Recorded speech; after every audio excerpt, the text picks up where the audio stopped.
If it's Friday, President Trump heads home after his first major overseas trip to major problems facing his agenda as House Republicans on a key committee vote to tank that sweeping bill containing the president's top priorities. Plus, after days of confusion, Ukrainian and Russian officials finally meet face-to-face for the first time since the war began, as President Trump doubles down on his vow to eventually meet with Russian President Putin. And shell shock.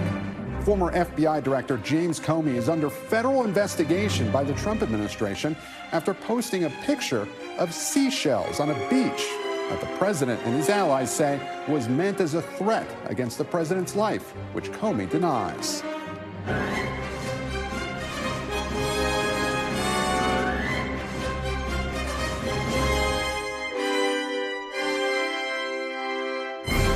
Welcome to Meet the Press Now. I'm Gabe Gutierrez in Washington, where President Trump is on his way back to the Capitol after the first major overseas trip of his second administration.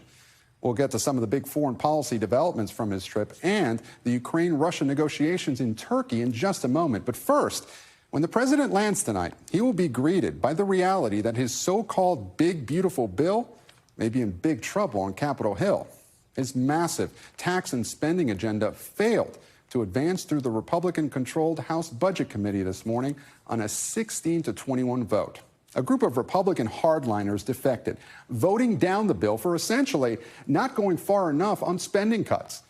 Congressman Lloyd Smucker changed his vote from yes to no in a procedural move to bring the bill back up for another vote, which we are hearing will be late Sunday night. Here's what we heard from some of the Republican holdouts today.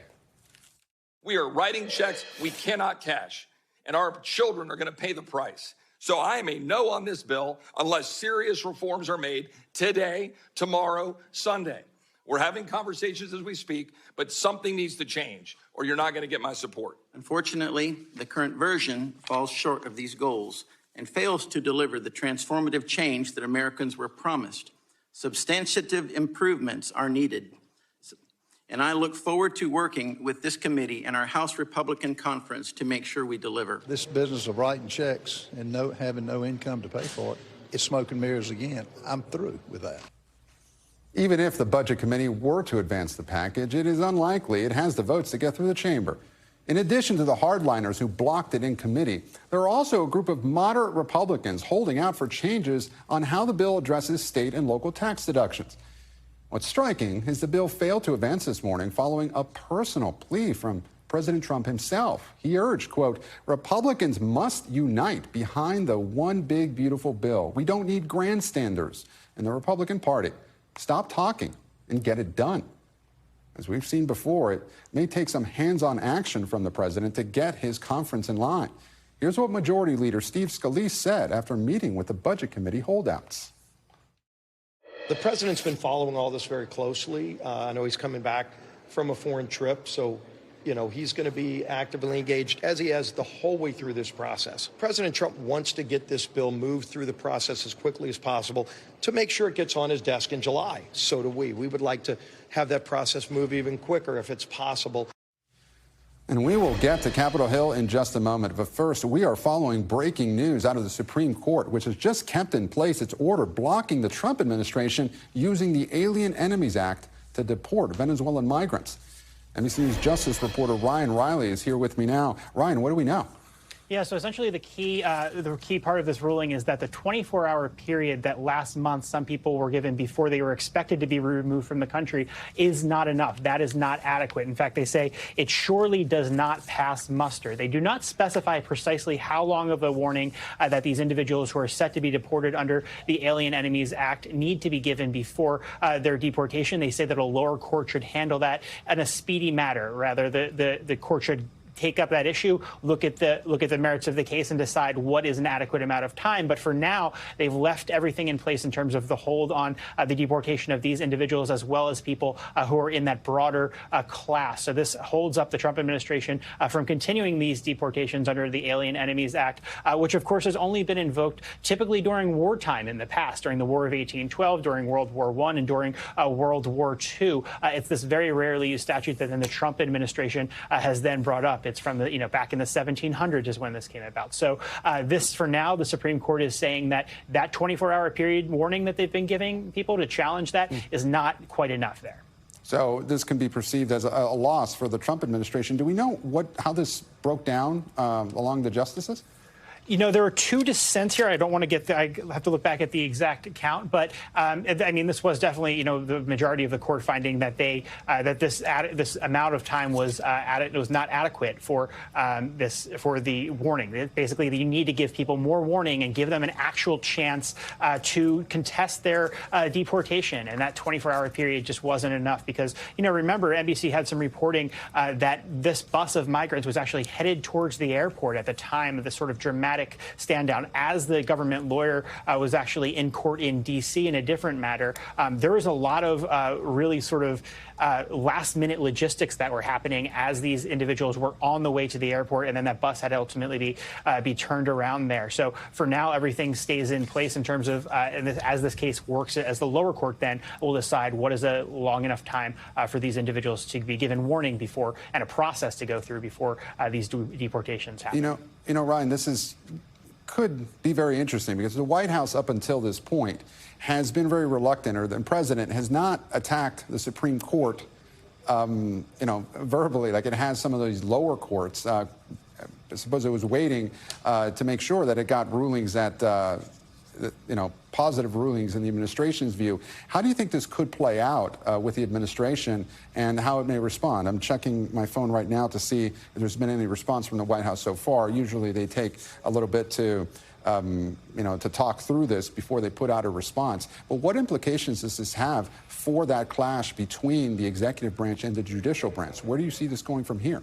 Yeah, I mean, you're right. He has not lashed out as much at the Supreme Court as he has with lower courts. And judges, of course, have faced some threats who have been subject to sort of a lot of the president's rhetoric in the past. And what they've, the administration throughout, they always say a local district judge, right? They sort of denigrate their position, say that this is outside of the realm, that this is, dealing with a foreign sovereign. That's the sort of rhetoric that we've heard from the administration, saying that the courts should stay outside of this. But now that we've gotten, this decision from the Supreme Court talking about some actual merits here and saying that this definitely doesn't pass muster, this 24-hour period, that's definitely a loss for the Trump administration. Is going to have to be something that they're going to, figure out how they're going to address this going forward. And we'll see if they end up changing their sort of approach to how they've been doing this, and figure out what the lower court will ultimately figure out what that timeline has to be if they want to go about these deportations. And of course, the broader question of whether they can invoke the Alien Enemies Act is still something that is going to be for the court to decide down the line. Even a Trump-appointed judge we had say that was not warranted.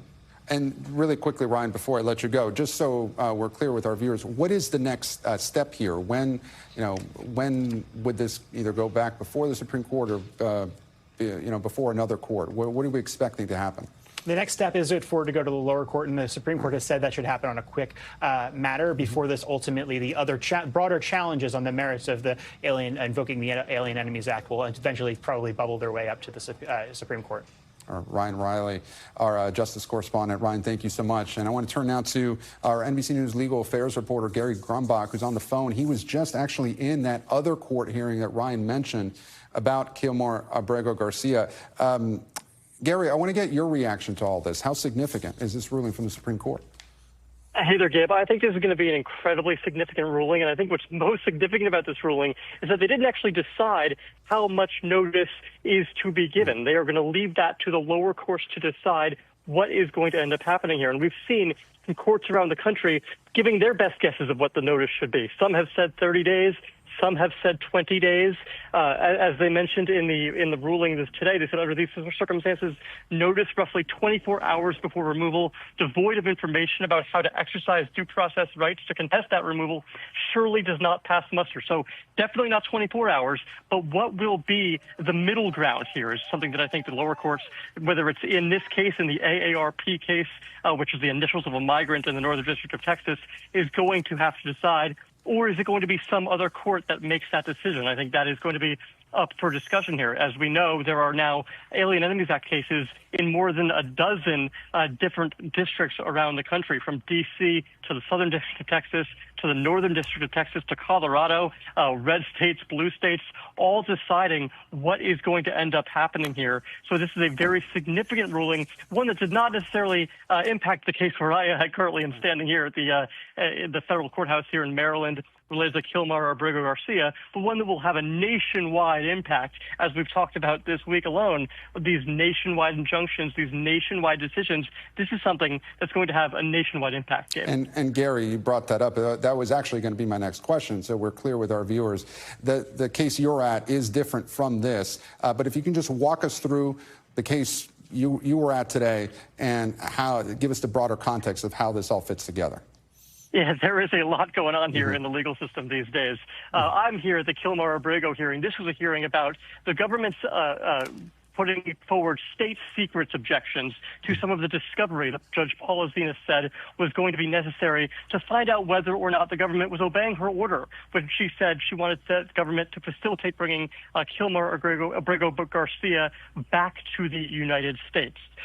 This is a long and very drawn-out, very in-the-weeds hearing about some discovery issues and whether or not things were top secret, classified, what the judge could see, what the public was able to see, and whether or not they could get to the bottom of whether the government was actually in contempt of court here. So this is something that's going to play out in the long run as this goes forward here. But what we're going to see here is this real connection between the Alien Enemies Act case nationwide and what's happening here with Kilmar Abrego Garcia as it relates to getting out of El Salvador.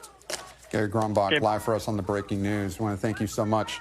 And I want to turn now back to what we mentioned at the top of the show. Another breaking story, Republicans on Capitol Hill voting down President Trump's mega bill today in the Budget Committee. NBC's Sahil Kapoor is on Capitol Hill with the latest on that. Sahil, take us inside that Budget Committee hearing this morning. What happened, and did leadership expect this vote to fail?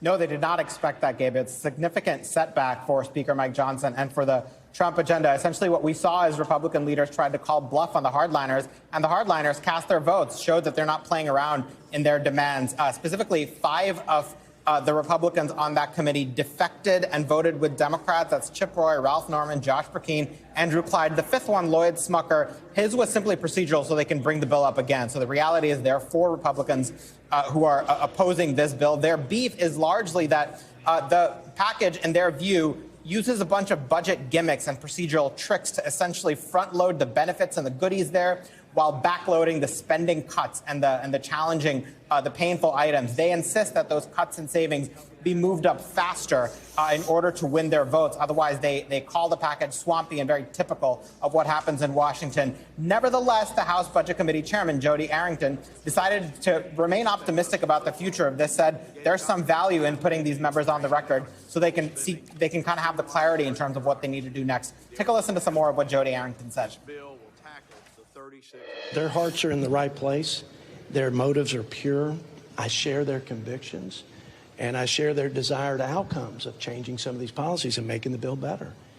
This is not the right venue to do it. That's what I told them, but they have to make those decisions themselves. But no regrets. We debate, we call questions, because that's what leaders do, and I think we make progress today.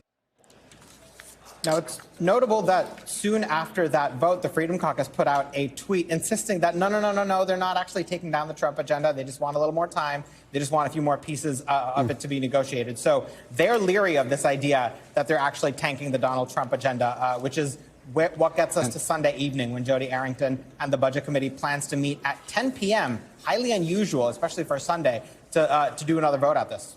And Sahil, you bring up not wanting to upset President Trump. How would that look like over the next couple of days? It feels like Republicans may be waiting for him to get directly involved like he has before. Is that what you're seeing? Yeah, we should expect President Trump to get more involved here. He is the only one who can get 218 Republicans on the same page for something this challenging. It is his agenda at the end of the day. It's about many items that he campaigned on. And these hardliners, the reason Trump is so essential to this is that these hardliners who are holding out right now represent dark red districts where Trump is particularly popular, much more so than congressional Republican leadership. And a lot of these voters who support Trump want their members of Congress to toe the line on the Trump agenda, not to be obstacles, which is why some members of the Freedom Caucus are ultimately sensitive about this. So if they get some of what they want, such as moving the Medicaid work requirements up, I talked yesterday to House Majority Leader Steve Scalise. He said that date is going to move up from 2029. He didn't say when. So that's what they got to balance here, giving these hardliners some of what they want without alienating the swing district and centrist Republicans who are going to be key to whether they can hold the House majority. They're already feeling the heat on the Medicaid cuts. What they don't want is even more political pain in the near term. And so we had some reporting yesterday of a potential deal between moderates who want an expanded SALT cap and hardliners that want the bill's cuts to come online sooner. What do we know about that? That's right. And you just bring up the other big headache that Speaker Mike Johnson and Republican leaders have. There's a determined bloc of about half a dozen Republicans from high tax states, mostly New York, that are threatening to take down this entire bill over the state and local tax deduction, specifically, or known as SALT. Specifically, this $30,000 cap that's in the bill currently, they say that is not nearly good enough for them. So they want that cap expanded. And Speaker Johnson has said if that cap is expanded, that's going to cost money, which means they need more savings, which gets us back to that Medicaid question. Chip Roy said he wants those Medicaid work requirements to take effect immediately, right away. It's not clear he's going to get that. But if they can move that date up from 2029 up by a few years, they could save a significant amount of money, which could be used to fund SALT. So this is the Rubik's Cube that Speaker Johnson is playing with. Can he get it all done by Sunday? That's his new self-imposed deadline when the Budget Committee plans to meet. And by the way, Gabe, that's going to be essential if Mike Johnson is going to meet that deadline, his own deadline of getting this done by Memorial Day weekend, getting the full bill out of the House. And Sahil Kapoor, I know you'll have a busy weekend, and we'll be up on Sunday. So thank you so much. Sahil Kapoor live for us on Capitol Hill. It is not just President Trump's domestic agenda facing hurdles. There's also increased uncertainty about some of his foreign policy priorities. Looming over the president's trip were ethical and security concerns about his plans to accept a $400 million luxury jet from Qatar to be used as Air Force One. My colleague Kristen Welker spoke to former Vice President Mike Pence in an exclusive interview airing this Sunday on Meet the Press. And she asked him about this issue. Do you think President Trump should accept a military aircraft from Qatar? Well, I think first we've got to remember who Qatar is. We've got a military base there. I have members of our immediate family that have deployed to the region. But Qatar has a long history of playing both sides. They support Hamas. They supported al-Qaeda. Qatar has actually financed pro-Hamas protests on American campuses across the United States. And so the very idea that we would accept an Air Force One from Qatar, I think, is inconsistent with our security, with our intelligence needs, and my hope is the president reconsiders it. I think if Qatar wants to make a gift to the United States, they ought to take that $400 million and plow it into infrastructure on our military base. So you're saying President Trump should turn down this plane? I think he should. I think, look, others have observed there are profound issues, the potential for intelligence gathering, the need to ensure the president of the United States is safe and secure as he travels around the world. And of course, also there are very real constitutional issues. The Constitution prohibits public officials from accepting a present, in the words of the Constitution, a present from a foreign state. Now, they may have some basis through chain of title, through avoiding that, but I think it's just a bad idea, and my hope is the president will think better of it. Again, you can catch much more from Kristen's interview on Meet the Press this Sunday. President Trump's trip to the Gulf region is also reigniting questions about his shifting views towards the Middle East, and in particular, his relationship with Israeli Prime Minister Benjamin Netanyahu. In the past few days, the Trump administration has negotiated a hostage release deal with Hamas, announced it was lifting sanctions on Syria, and presented Iran with a new nuclear deal. It is unclear if the administration consulted with Israel on any of it. It's also unclear just how close the U.S. and Iran are to agreeing to a nuclear deal. But here's what President Trump told reporters on Air Force One. They have a proposal, but more importantly, they know they have to move quickly. Something bad's going to happen. While flying home, the president also weighed in on the ceasefire talks between Russia and Ukraine, which took place in Turkey today, reiterating that progress cannot be made until he sits down with Vladimir Putin. We have to meet. He and I will meet. I think we'll solve it, or maybe not, but at least we'll know. And if we don't solve it, it'll be very interesting. And joining me now is NBC's senior White House correspondent Kelly O'Donnell in Abu Dhabi, where the president just left, and NBC chief international correspondent Keir Simmons is in Istanbul covering the Ukraine ceasefire talks. Kelly, I want to start with you. Let's start with Iran. Yesterday, the president said the two sides were close to a nuclear deal. Today, he appeared to renew threats against Tehran. What do we know about where things stand, and did he make any progress on the issue while he met with Gulf leaders?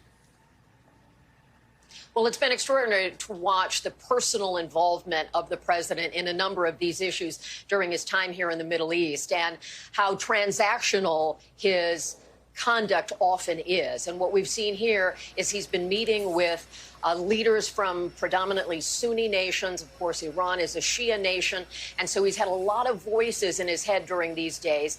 And then he's talking about the very real possibility, as he frames it, of a potential for a nuclear deal. Now, remember, of course, in his first administration, he withdrew the United States from an existing nuclear deal with Iran. And that's sort of in the past. He's looking for a new transaction, and he has had his emissaries negotiating. A series of meetings have happened so far, and now he is saying a proposal has been placed in the hands of the Iranian leaders to review, which would keep Iran from having a nuclear weapon. Some of the experts have said that they're at a point in their enrichment of uranium program that they're within striking distance of getting to that next level. So there is a sense of urgency.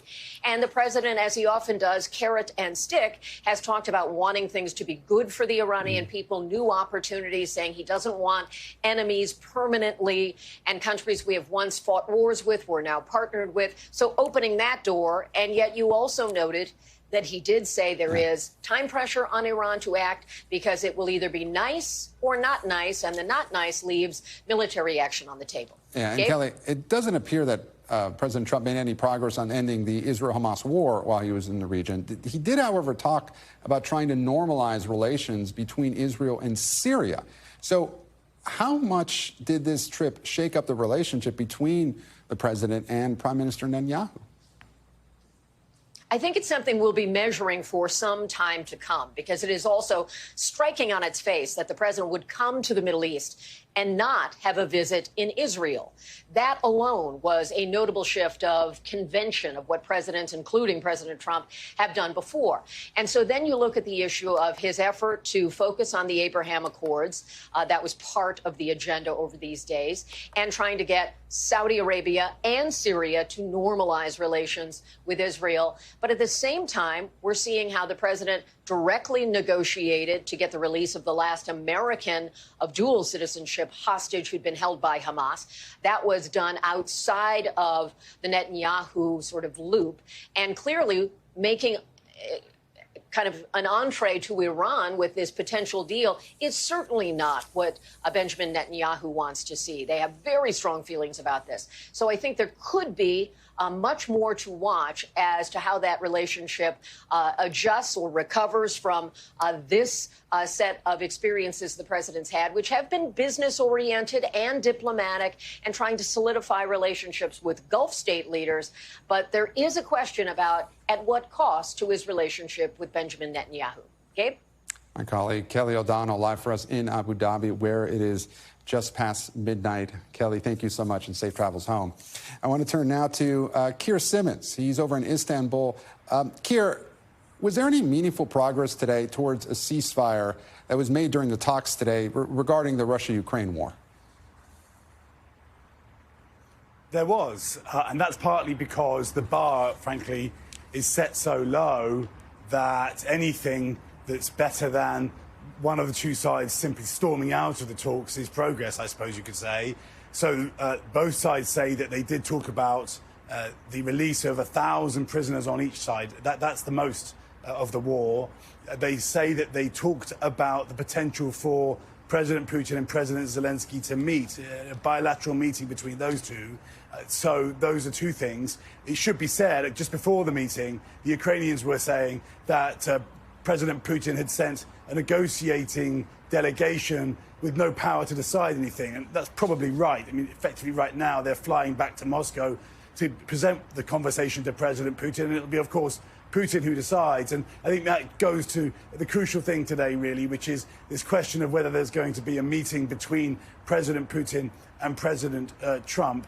That is looking very much more likely now that President Trump says that he wants the meeting as soon as it can be set up, and the Kremlin responding saying, don't underestimate how important that will be. Yeah, and on that point, Keir, before this meeting, President Trump told reporters that nothing would happen until he met with Putin. So did that undercut the talks today before they were even able to get off the ground? Yeah, I mean, frankly, it did. You could call it realism, I guess.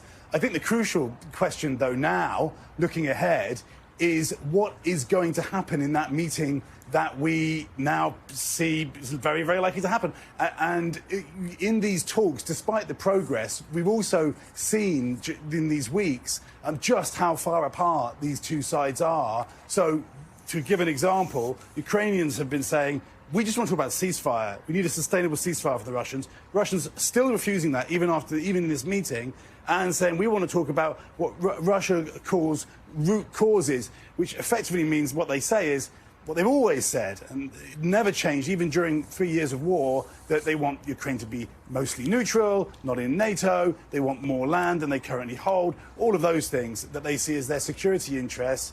So is President Trump, in a face-to-face meeting with President Putin, going to be able to get him to compromise after he's had hundreds of thousands of his people as casualties in a war that he's fought for 3 years, simply by the force of his persuasion? Or, on the other hand, and here will be the worry for the Europeans and the Ukrainians, is President Trump in that meeting going to compromise in ways that the Ukrainians or the Europeans won't accept? This is dangerous ground. Could be, just like Kelly O'Donnell was talking about in another on the Middle East issues, could be that these unusual moves by President Trump have some success. You do a lot of things, you're going to find success, but there is danger. Keir Simmons, our chief international correspondent, live for us in Istanbul. Keir, thank you. And coming up, the spotlight is shining brightly on how Democrats are dealing with or dodging questions surrounding former President Biden's doomed bid for re-election. I'll talk to a Democrat who's both a congressman and a Senate candidate about that and much more. You're watching Meet the Press Now. Stay with us.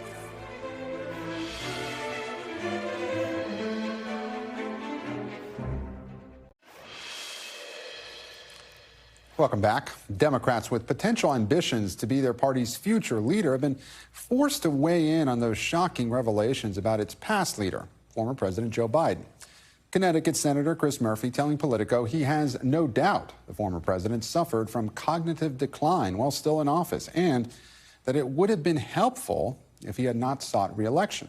Quote, obviously, in retrospect, we should have done something different. The likelihood is the odds were pretty stacked against us no matter what, but clearly people were looking for change, and neither Biden nor Harris were going to be able to offer a real message of change. Murphy's comments come ahead of the release of Original Sin, a book by CNN's Jake Tapper and Axios's Alex Thompson that details Biden's ill-fated re-election campaign, along with concerns he was experiencing potential cognitive decline. I'm joined now by Congressman Raja Krishnamoorthi, Democrat from Illinois. He's the ranking member on the House Select Committee on the Strategic Competition between the U.S. and China and a member of the House Intelligence Committee. He is also running for the Illinois Senate seat being vacated by Dick Durbin. Congressman, thank you so much for joining us here on Meet the Press Now. I want to get to foreign policy in just a moment, but first I want to ask you, do you agree with Senator Murphy that President Biden had suffered some cognitive decline while still in office? I think he definitely showed signs of age. In my personal dealings with him, I never saw a loss of acuity or cogency or anything like that. But it's kind of like, Donald Trump nodding off at the welcome ceremony in Saudi Arabia or confusing Nikki Haley and Nancy Pelosi. I think at this point we know that it was good for him to step aside, for Harris to enter the fray. But at this point, we just need a new generation of thinking and perspectives to kind of guide us on the way forward in the Democratic Party. Now, Congressman, point taken that President Trump has, had some moments where, his critics say he's been rambling, or perhaps where, he has appeared to nod off at some event. But if you read this book, it has a number of disturbing revelations with regards to President Biden, how his staff limited, the amount of time that he would be up working. When you hear those revelations, though, it seems to go a little bit further than what you're describing. Do you agree with that? I haven't seen the book. I haven't kind of delved into the details. All I know is my personal dealings with him. I'm not saying that I met him every day or anything like that, but in my personal dealings with him, I didn't see, the types of allegations that are being made about him. Mm-hmm. All that being said, I think he made the right decision and stepped aside. And I think that now we know we need to move forward. Do you think, though, his late exit from the race cost Democrats the White House? I think that looking back, a robust primary process probably would have helped. But at the same time, I think that Harris made a hell of a run, in my opinion. And I think that the issue that kind of bedeviled us ultimately was the economy, and we didn't focus enough on the economic plight of Americans and trying to make sure that government was an indispensable partner in their pursuit of the American dream. I think that's the central takeaway for me personally, and something that I hear repeatedly from my constituents and others. So on that message of the economy, what do you think Democrats' message should be to voters in 2026 and 2028? I think the message has to be, right now we're in a time of economic chaos and uncertainty unleashed by Donald Trump, and millions of people feel like the American dream is slipping from them even more than before, if it's not impossible at this point. And so we have to be the ones that, stand up to Donald Trump and, again, make the American dream attainable. What do I mean by that? If you're working poor, we want to make sure that social safety net. I'm a product of public housing and food stamps, so this is personal to me. We want to make sure that social safety net is available to help you when you're down as you're kind of climbing the economic ladder.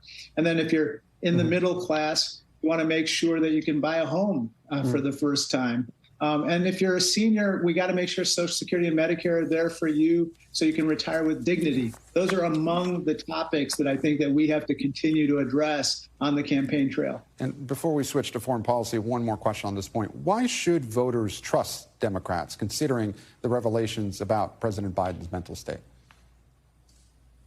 Well, I think they don't like what they're seeing right now. That's for sure.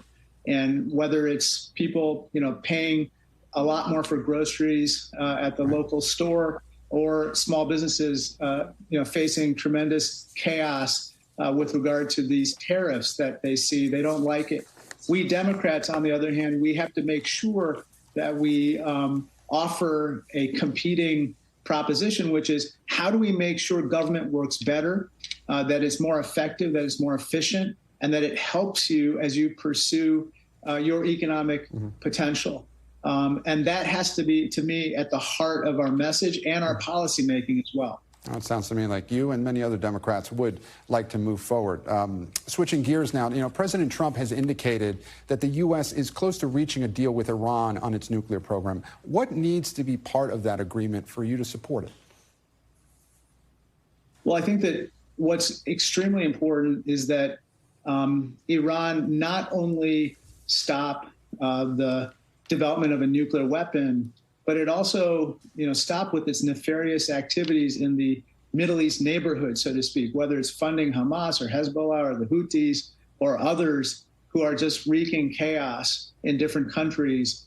And also, quite frankly, I'd like to see its ballistic missile program also under check, because those ballistic missiles are extremely dangerous across the neighborhood and potentially to U.S. interests as well. So I'd like to see something comprehensive so that we can welcome Iran back into the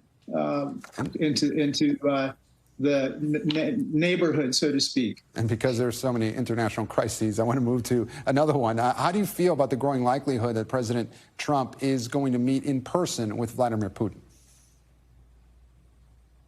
Well, look, I think that it's always important for leaders to meet. My biggest concern is, what is he potentially going to give up in terms of making concessions to Vladimir Putin with regard to Ukraine or with regard to other issues in the world? I think that Putin definitely wants to meet with Trump.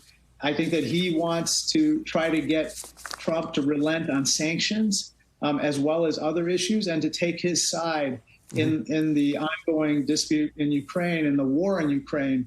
And, we have to make sure that we side with Ukraine on these issues. And Congressman, because you work so closely with China policy, President Trump has implied that he may call Chinese President Xi Jinping. Would you recommend that he make that call? Sure. I think that, again, a leader-to-leader dialogue is good, but he has to be very clear about what he wants to see Xi Jinping do, which is Xi Jinping needs to stop with the economic, military, and technological aggression that he's practicing against not only the U.S., but our friends, partners, and allies. And basically, that economic aggression especially is hurting Americans and my constituents, whether it's dumping of products, or whether it's intellectual property theft or cyber hacking on an industrial scale. That all has to stop. Congressman Krishnamoorthi of Illinois. Congressman, we thank you so much for your time. Thank you. And up next, the president and members of his administration rage against James Comey and open a federal investigation over the former FBI director's social media post that they say was a call for violence against the president.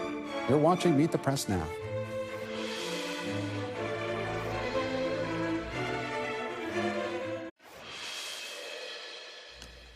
And welcome back. Turning now to a social media post that has a former FBI director under federal investigation.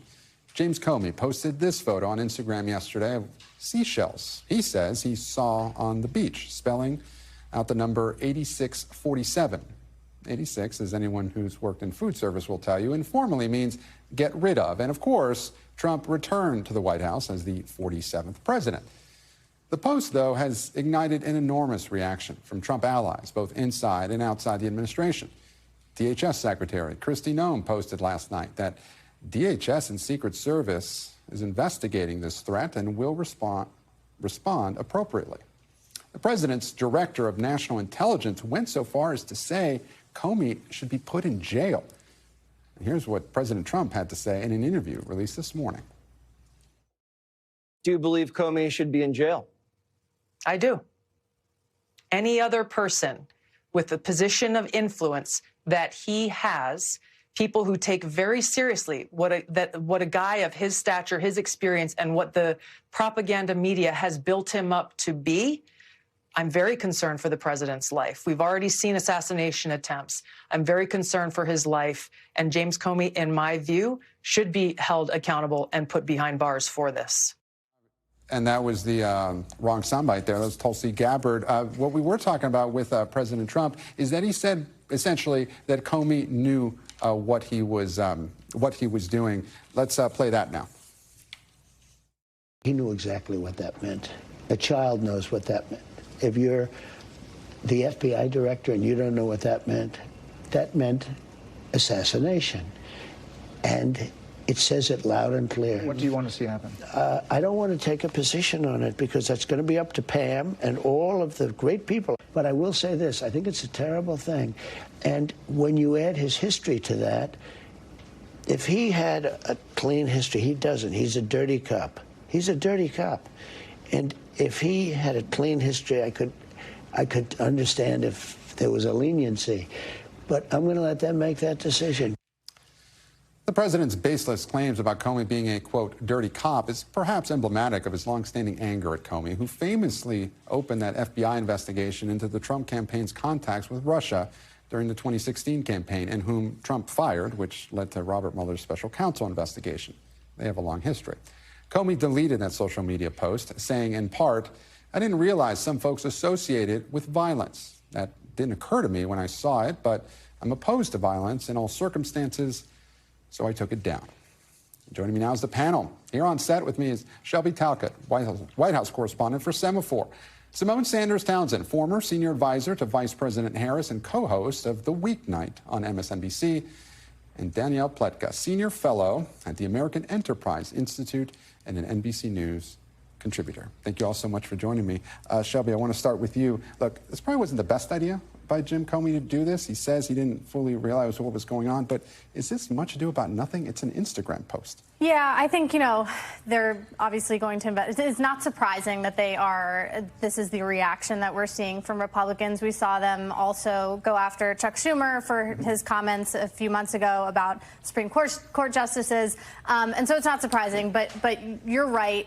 It is perhaps easier just not to post anything in this day and age than to post something and sort of risk it being taken out of context. And you're right. It's not really surprising that Trump and his allies would do this. I mean, Jim Comey is quite the foil for them. But Danny, we just heard a couple moments ago from Tulsi Gabbard. She says he should go to jail. Right. What do you make of that?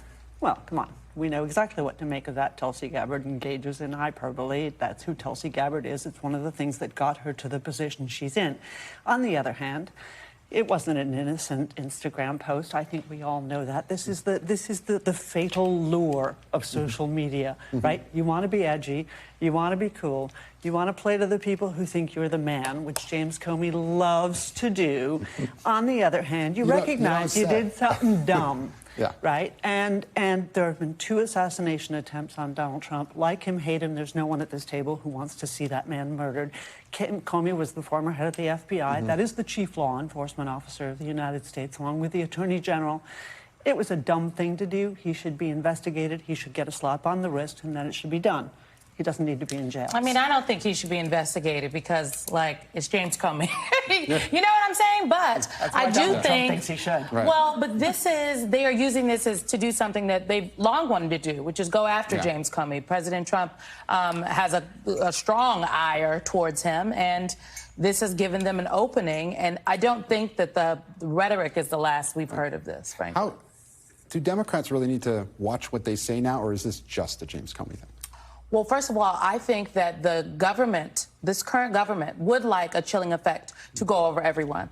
And I have continued to say I'm very concerned about many things that are happening, but I refuse to live in fear. I think people need to exercise the same amount of caution and judgment that they would in any, as we used to say in politics when I was working on campaigns, don't write anything down you don't want to see on the front page of the New York Times. Okay, don't type it down. That's the rule. So I think people should continue with that rule, but don't allow the government to scare you into not living your life. James Comey, continue to go to the beach, honey. Just don't post any more seashells. All right, Shelby, I want to pivot to the Democratic Party. And the conversation I was having earlier with the congressman, Democrats are going to have to answer all these questions about the revelations in that new book regarding Joe Biden's mental acuity.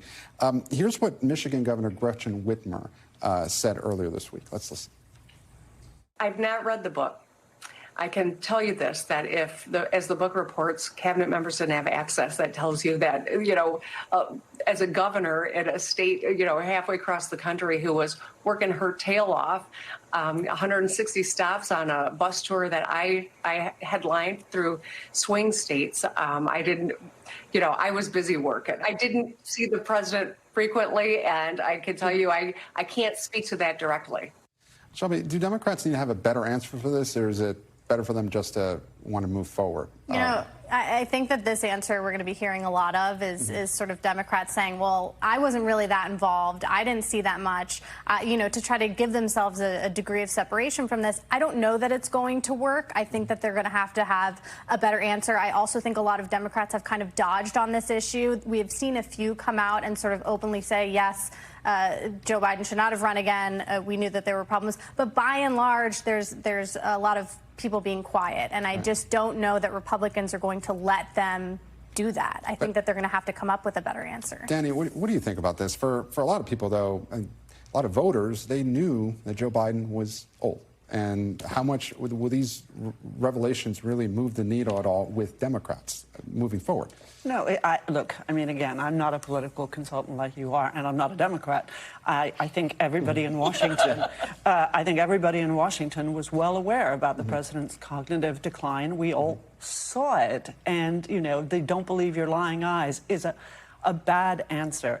I think that the right, if it's me, and I'm giving advice to people just for the sake of it, because you asked me. Look, what I would say is, I saw him, but I didn't realize how prevalent this was, or I didn't realize that this was actually happening all the time, and we should have done better. We should do better. The second you say that, nobody keeps pressing you. The problem is, I was working too hard, and I didn't notice. Gretchen Whitmer, what the heck are you saying? Well, speaking of another governor, Simone, some potential Democratic candidates actually have quite a paper trail here. I want to put up some statements that Governor Josh Shapiro had previously said. In May of 2025, he said, "I can tell you that I was very frank with the president during his campaign about what I saw were some of the shortcomings. I was very honest with him in a private setting about that then." And that was in May of 2025. Before that, in August of 2024, asked by Politico if he had any concerns that Biden had slipped, Shapiro said, "Not at all, and I've been in regular contact with the president." So are those two statements consistent? Perhaps for Josh Shapiro. What is this? Did the book say that Joe Biden has dementia? No, not to my knowledge. Did the book say that a doctor has diagnosed the former president with Parkinson's? No. I think the book just says Joe Biden was old. It did, but it also said that his aides limited his, how much time he would work during the day, and that it brought up, some concerns potentially for national security that he wouldn't have been available at 2 a.m.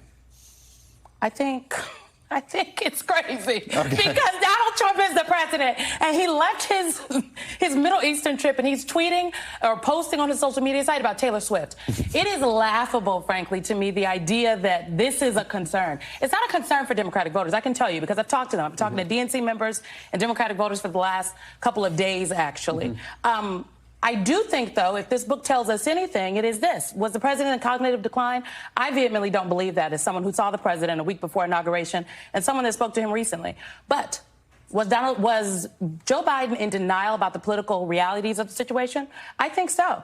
And we have to ask ourselves, if that's the case, why? Well, I have to look to the people that were advising the president. What were they telling him? What weren't they telling him? But if we explore that, I think then some people who have yet to show up and take responsibility, then there are questions for them. It's easier, though, to just say, oh, well, the president was old. Well, I'll ask you what I asked the congressman earlier in the broadcast. What should be the main message for Democrats heading into 2026, 2028?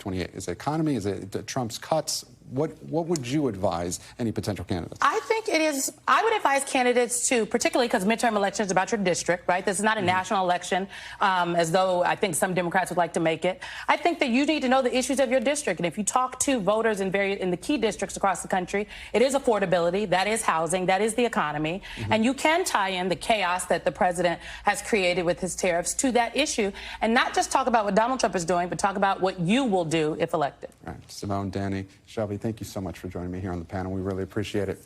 And after the break, striving for civil discourse in a politically divisive time, how one high school here in Washington is rising to the challenge.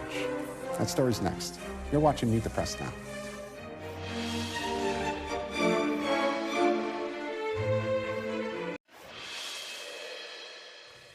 Welcome back. We talk a lot on this show about the deep political divisions in this country and what feels like an increasing level of vitriol in our political discourse.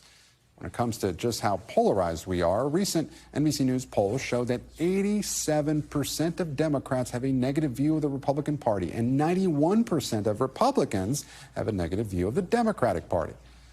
But one school right here in Washington, D.C. is working to teach kids not just about politics, but about how to talk about politics in a respectful and civil way.